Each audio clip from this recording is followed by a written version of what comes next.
Mr. Speaker, I said last week that history would judge us based on our response, not just to the abhorrent terrorist attack in Israel, but in our response to the humanitarian crisis which was undoubtedly unfolding in Gaza itself. On our collective, unequivocal condemnation of the abhorrent attacks of the 7th of October, this House has been and continues to be fully united.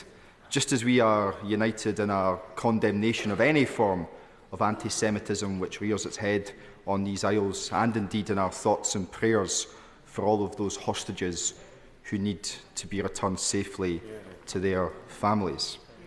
However, in respect of the humanitarian crisis in Gaza, and whilst I do welcome the announcements from the Prime Minister today, I believe that we can and must go further.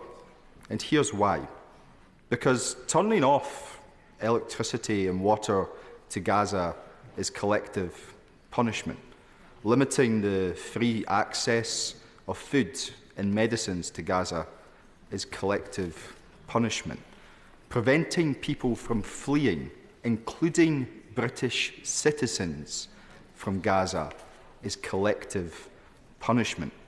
Dropping leaflets in northern Gaza telling people to flee or they will be deemed partners of Hamas is a precursor for further collective punishment.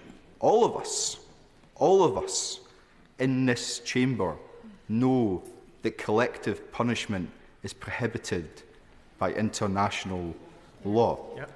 So I ask the Prime Minister to use his office to do some good on the humanitarian side of this conflict in Gaza, and to answer the question which I asked last week. Will he now, given the severity of this appalling situation, agree that a ceasefire is required in the region? Prime Minister. Mr. Speaker, we just